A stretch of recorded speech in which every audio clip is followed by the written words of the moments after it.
Hello, and thank you for joining us for episode 3 of the Zscaler Virtual CXO Summit Series, Productivity, Efficiency, and Speed, Why Digital Experience Matters. If you have any technical questions, please reach out to cxosummit@zscaler.com.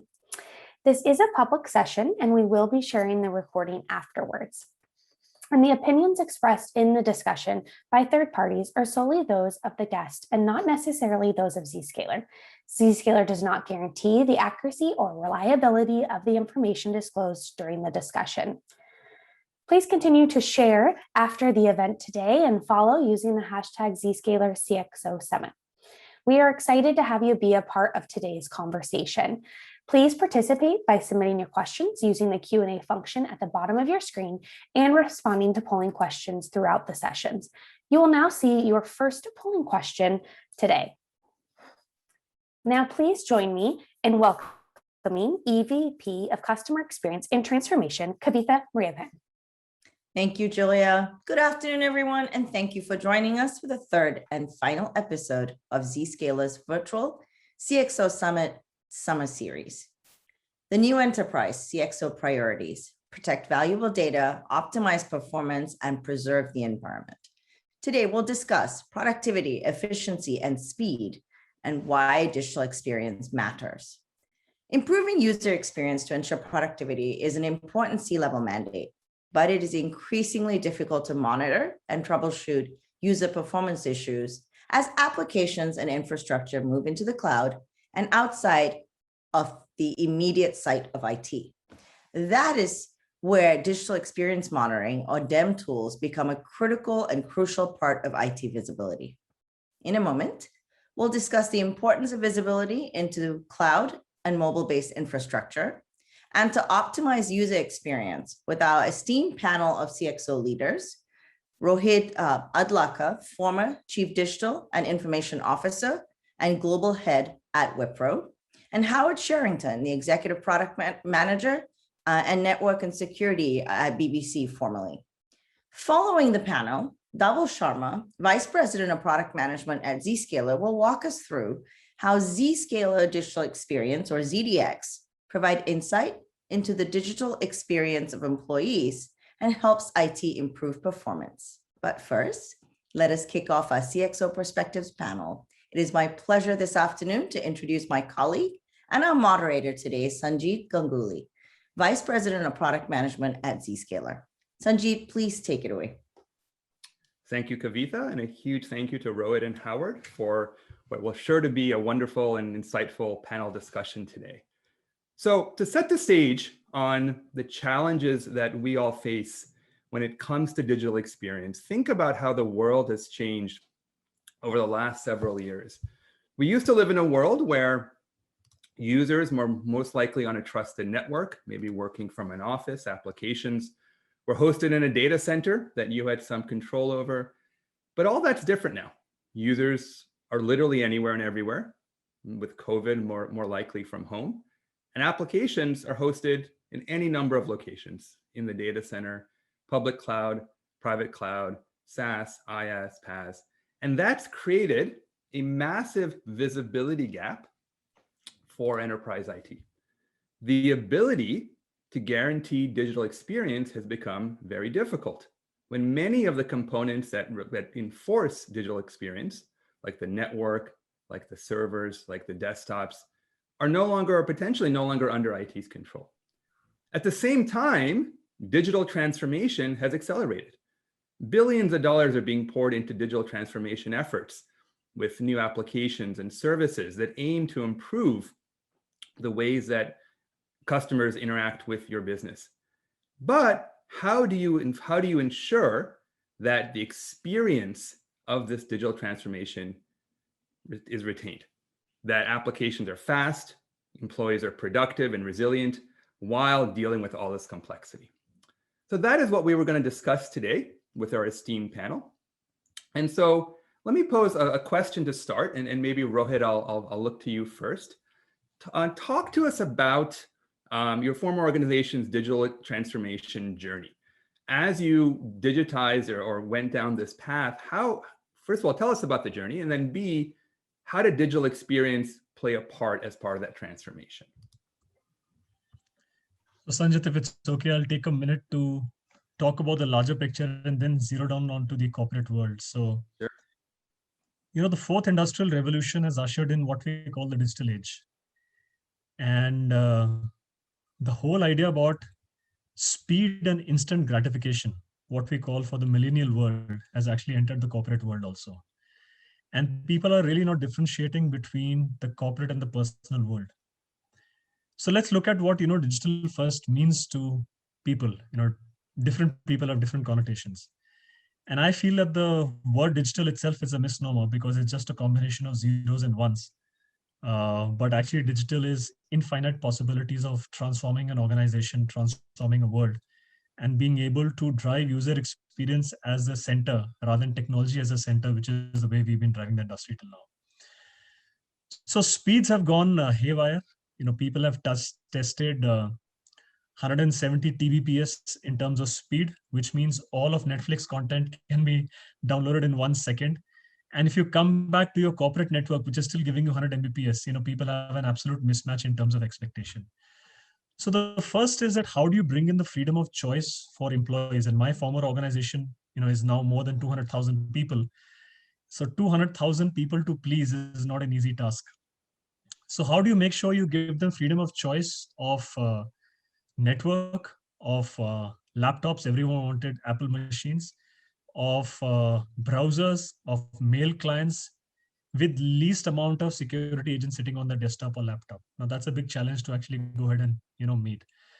But if you ask me what has transformed in the last 4 to 5 years in the corporate world, the network has changed from the corporate network to the open internet. Your data center has moved in, from your premises of having thousands and thousands of server farms, has moved on to the cloud.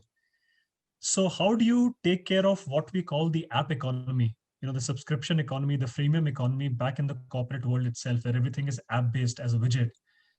How do you manage those expectations with the speed, with the independence of device, and with least amount of security payload back onto the machine is the challenge that I've gone through, and I'm sure a lot of other people are going through too. Yes, it's a great information, and I blame in some ways the iPhone. The Apple has made a device that's so simple that people, the expectations that enterprise IT is going to be as simple as an iPhone has really set and made expectations somewhat unrealistic for systems that are often quite complex.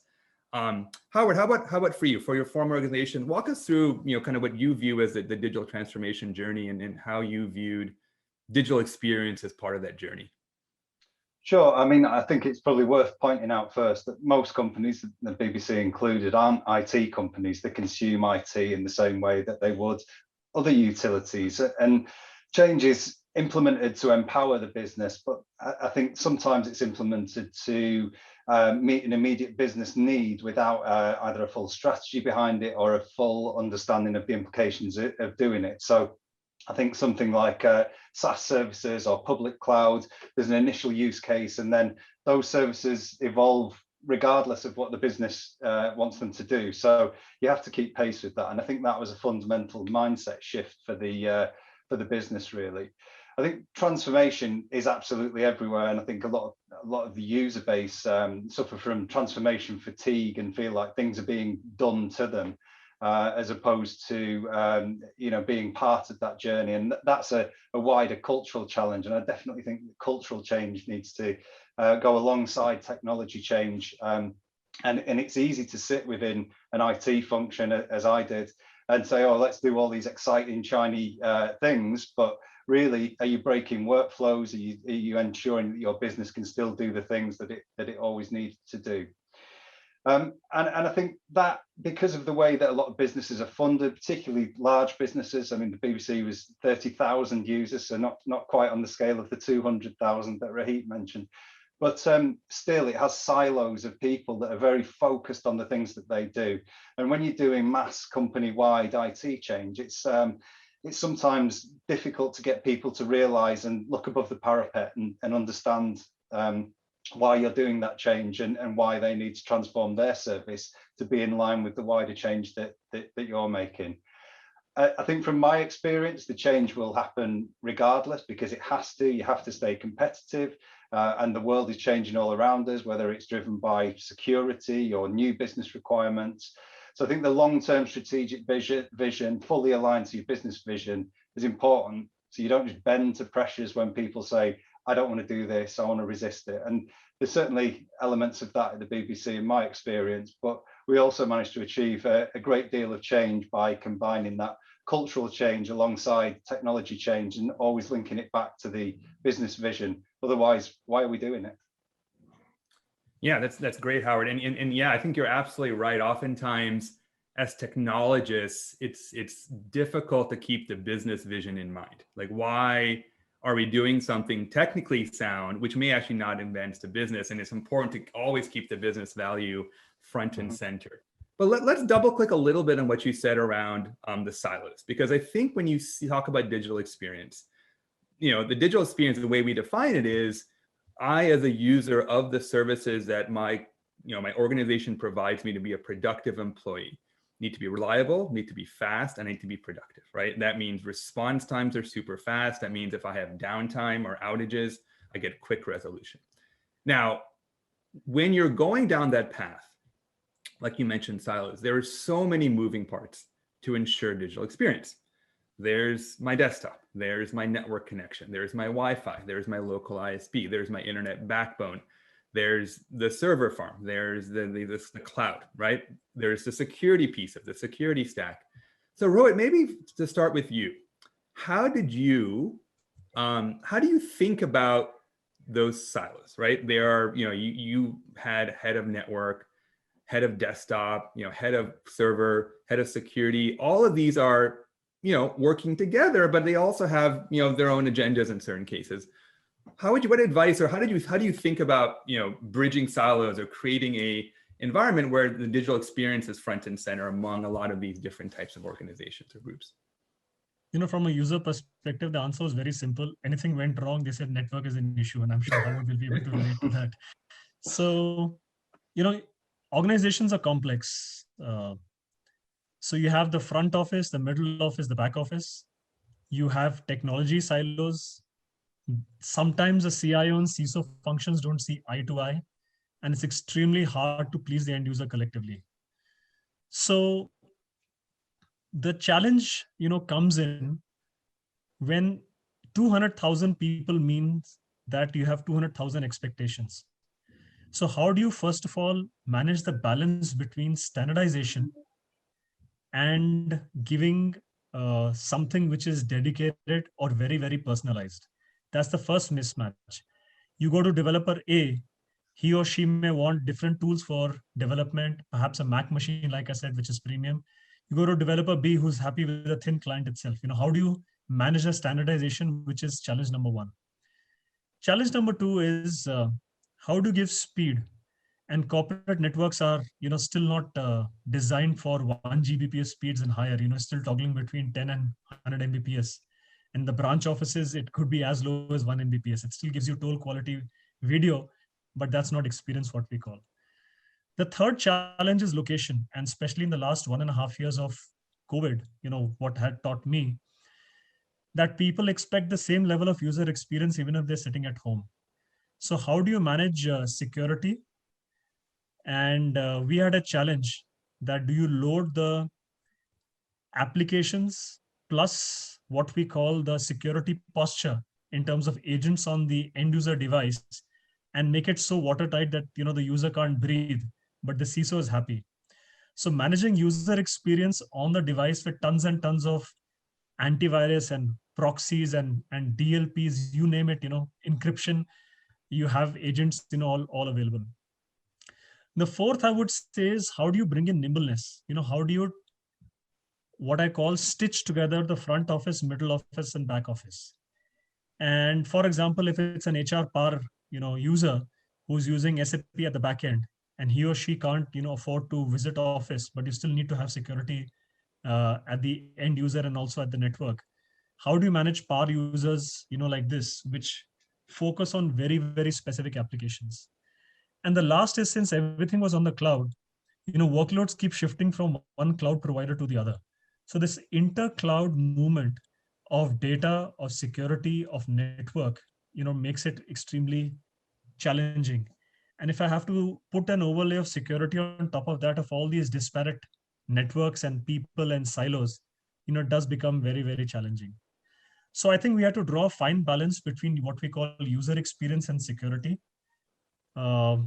We did go ahead and manage and implement, and I'm sure we'll talk about it a little more in terms of the zero trust framework where we just started. And the idea was that how do you implement security in everything that you do, right from a simple email to an SAP transaction for committing on the financial numbers at the end of the year. Not an easy task. So we had to take everyone along.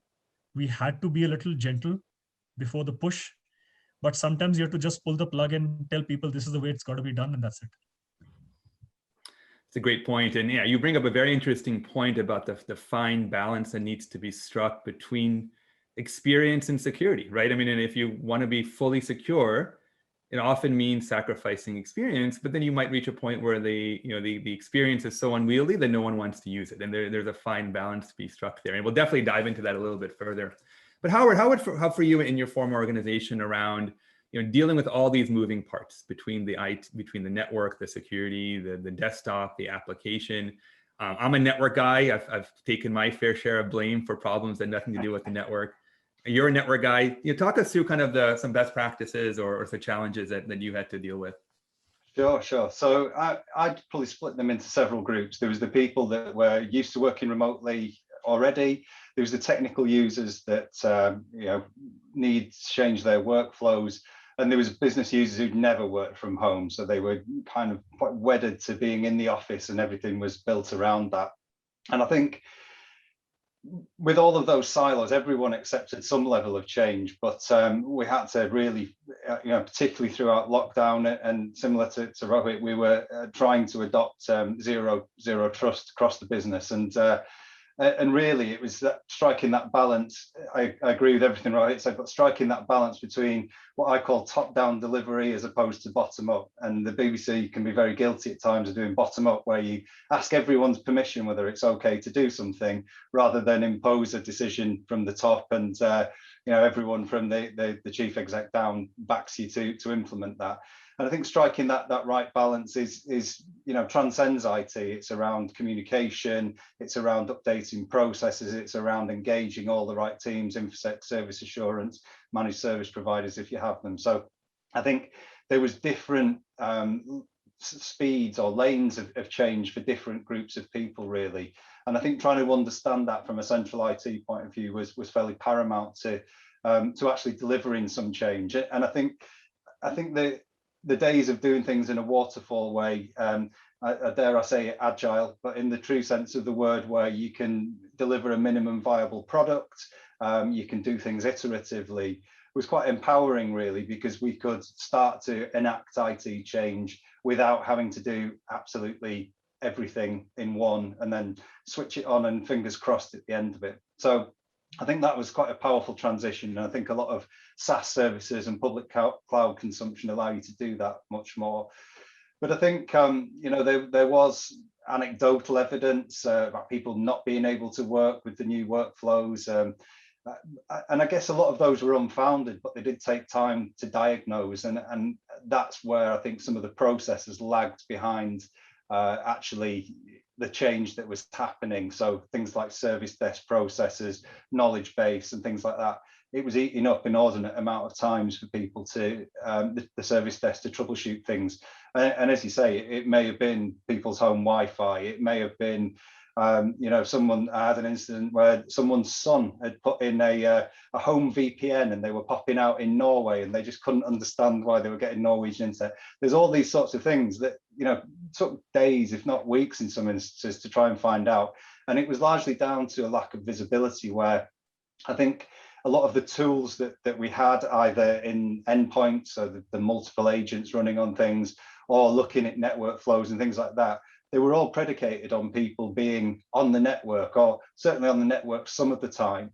And as soon as everyone wasn't, then you've got a problem, really.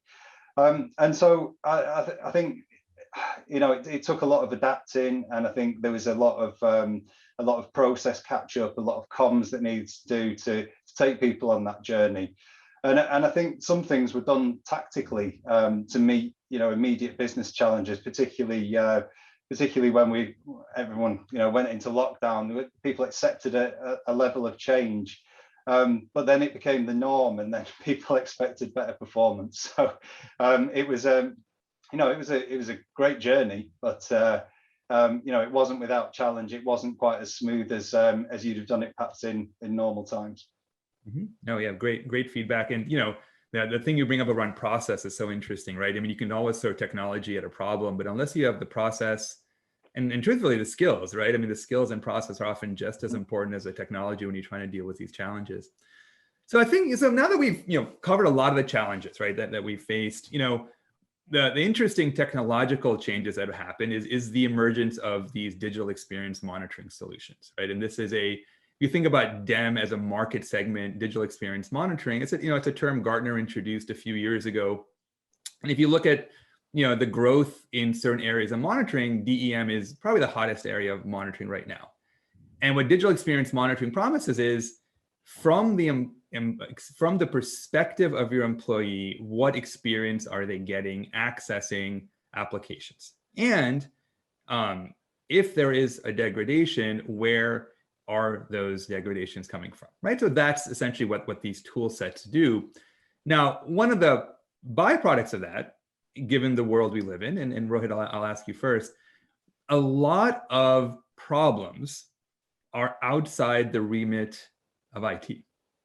So if one of your users, like Howard, you mentioned, is having a home Wi-Fi issue or a local ISP issue, that's not really under the remit of IT, but they need to be a productive worker from home. And so there's a inherent challenge there between where does a corporate network really end, what is really under your control or not. And Rohit, so you know, as you saw this transition from, you know, to lockdown, how do you think about kind of the line, the demarcation of where does corporate IT stop and start in terms of dealing with a modern world where users can be accessing these services and need to be productive from virtually anywhere? On a lighter note, you know, we had this discussion of what is the definition of IT. And my boss had a very simple definition. He said anything which has a switch is IT. So you really can't differentiate between, you know, where does it start and where does it end? Because when you're trying to get in 200,000 people to work remotely with customer networks plus home networks plus corporate networks all intertwined, lines are blurred. You really have no boundaries, you know, anymore. You're responsible for everything. So that's the baseline that we started off with. But the challenge, the first, I would say 1.5, 2 months was that how do you get people productive? So right from shipping the machines from offices to getting them what we call, you know, dongles, if you're familiar with that, to getting them, you know, internet wired connections, to getting them mobile hotspots, it was a real scurry to get 200,000 people activated. So once the basic infrastructure was set up, that's when the network started bursting. One is that the telcos themselves couldn't cater for the load. They had designed for corporate lease lines. They were never, you know, looking at, if you look at India alone, there are more than 4 million people, you know, working in IT. How do you get them connected through home networks? The networks couldn't withstand. The third issue was that people are all protected within the corporate networks, right from perimeter firewall and a WAF backend to your endpoint protection. And suddenly the internet, you know, is your network. So your firewalls and VPN networks just couldn't take the load. So when you have such complex loopbacks between data centers, between cloud providers and external networks, how do you pinpoint, you know, where the challenge is? Because ultimately, like I said at the beginning, it's the user who's paramount, not the network. Network is incidental. Though we feel from an IT perspective, you know, that's the best thing to happen to humankind.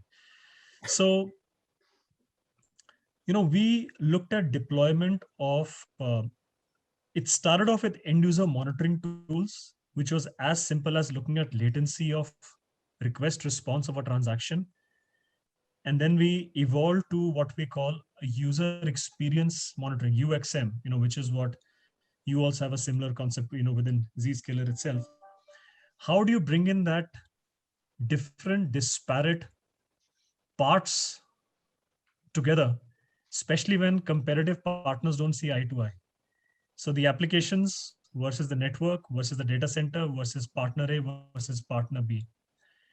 Is your application agent based or agentless? Multiple. How much of bandwidth does it take? How much of compute part does it take on the end user desktop or laptop? So we had multiple questions, but I think it was a diktat that we had, that if you keep it user centric, you're able to pinpoint where the challenge is, link it back to the multiple monitoring tools through a single console, and give a visibility to the end user team, which then works with the backend teams as to network and corporate security as to where the problem lies. I think that visibility used to be great. We also had behavioral issues, which we could take care of through these tools. For example, people used to say my network is actually not working, or it's an issue with the backend application. But it turned out that they just wanted to take a day off, or they were watching too much of YouTube, or downloading movies back on their network, and hence people just couldn't cater to that. So a lot of behavioral issues and trust issues were kind of sorted out. And now there's a clear linkage between user experience, customer satisfaction, employee satisfaction, employee retention, productivity, and overall revenue of the company. So I think it's been a fairly big boon to the entire team to be able to have one common console can then drive end to end. Yeah, that's great. And I love how you linked that, how digital experience links to productivity and ultimately links to revenue, right? I mean, it's all ultimately a business decision, a business factor there at the end of the day. How about for your organization when it came to, dealing with the fact that, many of the challenges you were dealing with were outside the remit of BBC, Wi-Fi and in local ISP, for example? Like, how did you deal with those challenges? And especially, I would say, with your former organization, with how dispersed and distributed I would guess your workforce is, given reporters in certain locations, right? I would imagine it was a very distributed workforce that you had to deal with. Definitely. And I think for a portion of the workforce, of the people that I mentioned that never worked from home before, just getting laptops to them in the first place was a challenge. I mean, getting hold of laptops in the marketplace was a challenge. They were a hot commodity, and so their digital experience was essentially zero, or it was whatever experience they had at home through Outlook Web Access or something like that. Some people working on mobile phones. So that was a terrible digital experience for them, and that was overcome with literally build factories of people just putting the image on machines and shipping them out, and it was a great effort. So I think setting that baseline is hugely important. As you say, there's a lot of people used to working remotely anyway, the journalists, and they were fairly comfortable with what's with the way that they worked. But I think the ones that were really impacted were the people that did actual production. So there was high bandwidth, low latency applications that were basically predicated on you being on network, sat right next to it on a high powered workstation. And now you're on a laptop with limited capability, and the performance isn't as good. And I think some of that was expectation setting, and some of it was really trying to find workarounds. And unfortunately, we did end up with around 2,000 people that simply had to come into the office because it was the only way to keep the TV on, basically. So there was that element of it. I think the other things, though, that all fed into digital experience were there'd been a long-standing identity program. And so people were used to authenticating in the same way. There was a consistency across that in front of a lot of applications, and that kind of trust profile wrapped around the user pre-existed people going to work from home, really, and people were comfortable working with it. So that was a real positive. But I think aside from the IT, user experience really was seen as a one-off thing that was done as part of a project. You do your UX testing at the end of something that you deployed, and then it was good to go for the business. It wasn't really seen as an ongoing thing that should, be part and parcel of the evolution of the service. And I think that was a real fundamental mindset change for people.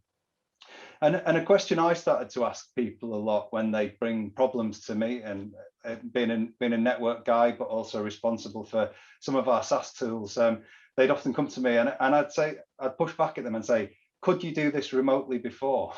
And the answer was often no. So I'm saying, well, yeah, what baseline have you got to say that it's worse then? So that was then a point of discussion that, well, how do we make it better together rather than a confrontational situation? So I think there's elements of giving people the tools that they need to do the job, but also breaking mindsets away from the way it's always worked, and trying to find new and innovative ways of making things work in the new age. Because let's face it, this is as terrible as it's been, it's a great opportunity to enact change while there's hardly any users in the office. And I think people are now used to working remotely. They're used to working with these SaaS tools. And there's a real foundational capability now that has been built on and can continue to be built on for years to come, really, because people, I don't think, will ever go back in the same way. Yeah, couldn't agree more. And Howard, you bring up two really interesting points there. One is around those baselines. So, when you hear the dreaded, this application is slow, what does slow really mean? Slow today is the new down, right? Slow, it means many things. It's not particularly objective.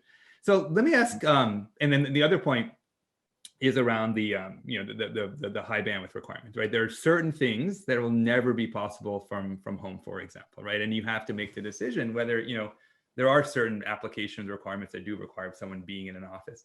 But Rohit, let me ask you, and you brought it up briefly before around, the different tools and managing different tools. Digital experience monitoring tools bring an objective measurement to the user experience. So we are, so DEM tools literally measure, response times. They measure the experience. But traditional IT has always been around other factors, right? So if you look at more traditional tools, you would measure bandwidth, you would measure CPU utilization, memory utilization, you would measure, IO, right? Throughput. At the end of the day, you could have very high CPU and memory utilization, but your employees are perfectly getting great performance, or completely opposite. How do you, what kind of best practices would you see when you try to operationalize end user experience? And just like Howard said, it's often thought of as an afterthought, but how do you move the needle from thinking about all my dials are green because my CPU and memory and throughput is low, versus keying on user experiences being the main metric that you care about? I think, Sanjit, first we have to step back and say, what is the definition of user experience? Like you correctly said, people have been measuring it with bandwidth and latency, and they expect that an IT metric will give you a green in terms of employee sat also, which is not the case. All of us know that. Exactly. We call it the watermelon effect, which means all your IT SLAs are green and user satisfaction is red from inside.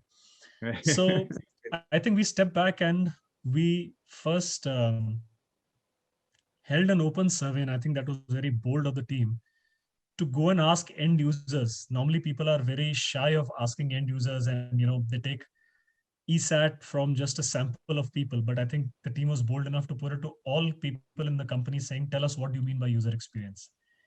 And different answers came. One came the traditional route that I want speed. I want the speed the way I watch or download a movie. I want that for an application. But ultimately, if you look at it, user experience is a combination of speed, combination of automation, because you don't want to go through cumbersome workflows, whether it's software development versus ordering a laptop.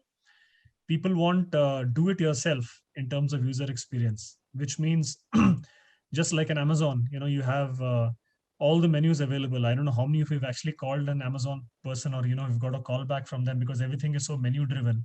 And people are used to that, rather than standing in queue for an IVR and getting to a human agent to, go ahead and solve your problem.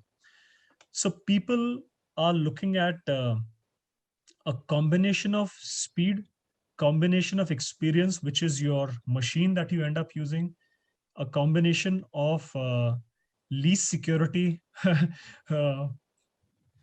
posture with the highest security access. And then ultimately they want to do it yourself through automation and AI. if you're able to bind in all these parameters, and it's not easy for a complex organization, then you can get down to the true expectation of what we call, user experience management. So the challenge is, how do you move away from IT SLAs to employee psyche and employee retention?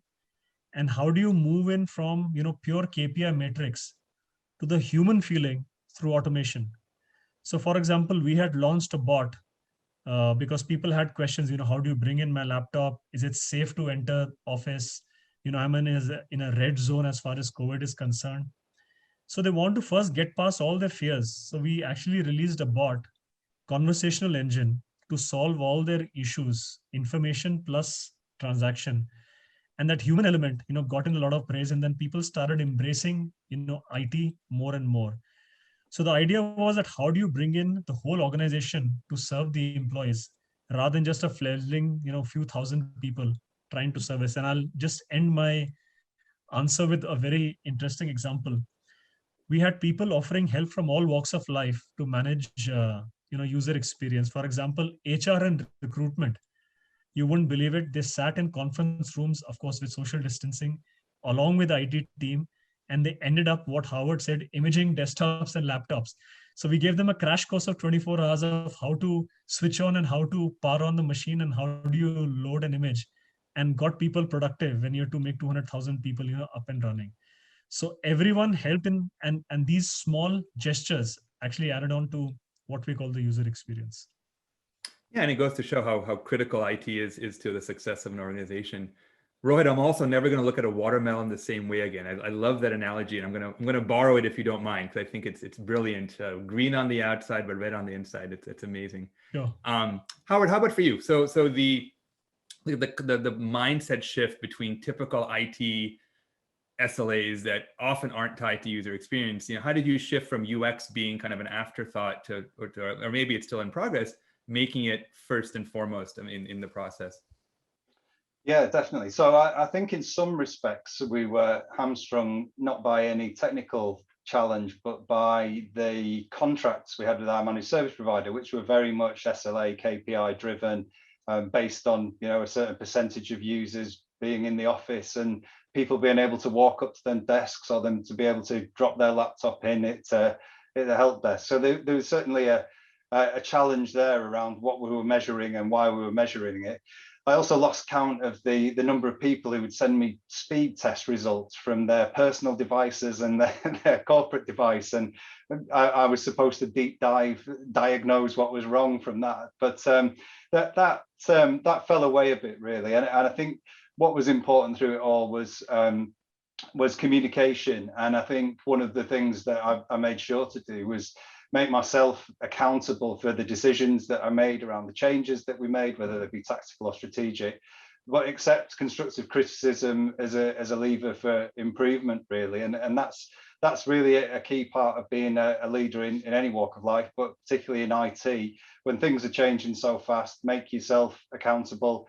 And that was fairly well regarded by the business, because the animosity against change started to melt away, really, and people became more constructive in the way that they'd work. I mean, there was a large volume of stuff, so I couldn't necessarily handle it all on my own. But I think people valued having that route to someone who was prepared to be bold and prepared to articulate to any level, from C-level right down to end users, why we were doing things and why they needed to change. Because ultimately, I think what's the alternative? I mean, change is going to happen. There was nothing we could do about working from home. It had to change. So there was vast improvements for people once they saw the benefits that they could get, and they enjoyed the flexibility of working from home. And once the IT processes caught up with them, with the change that was going on, it was actually a much better user experience that people grew to really value. And now I don't think there were surveys done at the beginning and throughout the lockdown periods, and at first it was people wanted to come back into the office, and then towards the end it was, well, I'd like to work flexibly. I don't need to be there all the time. I do have the tools that I need to do my job now. And that's a really great success story for not just IT, but the processes, the service assurance, the infosec, all coming together to make things work really. And I've got to say, it was great to be part of that journey. Really, it was fairly fraught at times, but it was also really rewarding. And I think the business is in a much better place from that. Well, accelerated journey, but it's really set people thinking that things can be done differently and they can be done at pace, and that change can be enacted. That's wonderful. Thanks. Yeah, that's wonderful, Howard. Great information. So we do have to wrap up the panel. If I could just ask both the panelists just to share, if you could share one piece of advice or wisdom that we haven't spoken about yet to the audience around being successful with balancing transformation and digital experience. What piece of wisdom would you share? Rohit, do you want to go first? So my motto to the team was that serve others the way you would like to be served.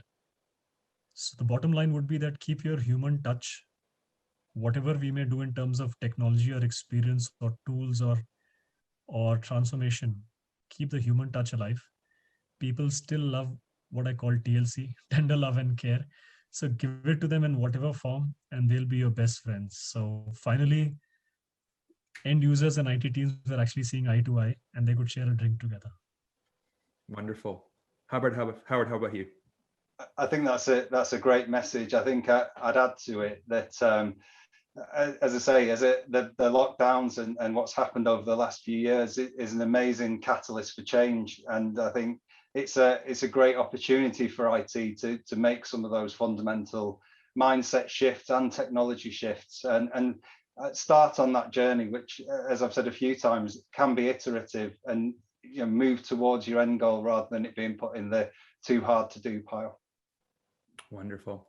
Well, Rohit and Howard, I can't thank you both enough for sharing your wisdom and guidance with us.